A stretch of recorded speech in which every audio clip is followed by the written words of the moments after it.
It's Pratibha. இன்றைக்கு நான் முக்கியமாக உங்களோட கதைக்க போகிற விஷயம் வந்து ப்ளீடிங் கம்ஸை பற்றி. எங்களுக்கு டே டு டே வர கொஷன்ஸில் one of the main question வந்து ப்ளீடிங் கம்ஸ். சிலருக்கு வந்து பாதி இருந்துட்டு ப்ளீடிங் கம்ஸ்லேருந்து பிளட் வர்ற மாதிரி இருக்கும். சிலருக்கு வந்து ஸ்பான்டேனியஸ் ப்ளீடிங், நிறைய பிளட் வரும். சில நேரம் இப்படி ஒலிம்பிட்டு துப்பைக்க அல்லது ப்ரஷ் பண்ணிக்க சும்மா டே டைமில் கூட பிளட் வரும். அப்போ அவையில் வந்து பயந்து போய் கேப்பினா ஏன் பிளட் வருது தங்களோட வாயில் இருந்தேன்னு சொல்லி. இதுக்கு வந்து நிறைய ரீசன்ஸ் இருக்கலாம். முக்கியமாக வந்து உங்களோட ஓரல் ஹைஜீன் மெயின்டெனன்ஸ், நீங்கள் வாயை உங்களோட பெட்களை உங்களோட கம்முகளை எப்படி கவனமாக மெயின்டைன் பண்ணுறீங்களன்றதை பொறுத்து. ஒன்று, நீங்கள் நல்ல கவனமாக வடிவாக ப்ரஷ் பண்ணணும். பல்லுக்கு இடையில் இந்த ஃப்ளாஸிங், சின்ன சின்ன இன்டர்டென்டல் ப்ரஷ் அதில் போட்டு வடிவாக ப்ரஷ் பண்ண வேணும். நீங்கள் ரெகுலராக டென்டிஸ்ட்டிட்ட ஹைஜீனிஸ்ட்டிட்ட போய் காட்ட வேணும். பெட்களை ப்ராப்பராக க்ளீன் பண்ண வேணும்.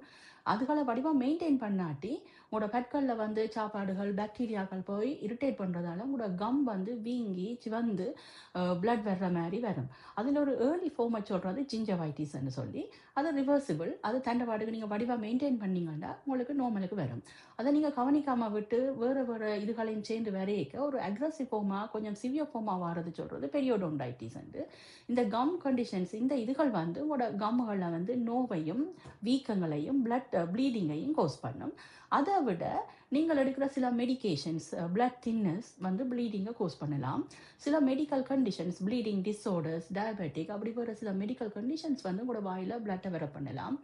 மற்றது வந்து நீங்கள் டெஞ்சர்ஸ் வியாபாரம் பண்ணுறாக்கலண்டா அந்த டெஞ்சர்ஸ் வந்து லூஸான டெஞ்சராக இருந்து உங்களோட பெட்களை முரசுகளில் டேமேஜ் பண்ணிக்க உங்களோட கம்மில் ப்ளீட் பண்ணும். ஸ்மோக்கிங் கேன் கோஸ் பண்ணலாம். மற்றது விட்டமின் டெஃபிஷியன்சிஸ் கோஸ் பண்ணலாம்.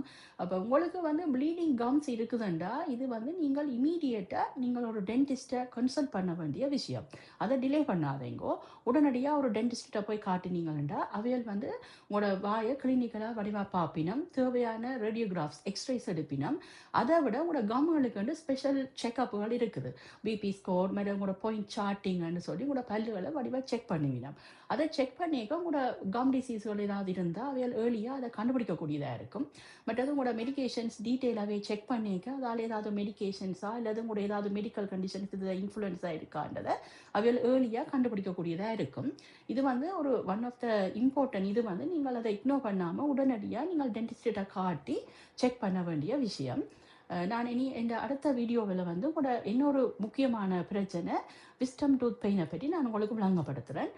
நீங்கள் அதை பற்றின டீட்டெயில்ஸ் உங்களுக்கு தேவையண்டா இந்த வீடியோவை நீங்கள் சப்ஸ்கிரைப் பண்ணுங்க. தேங்க்யூ.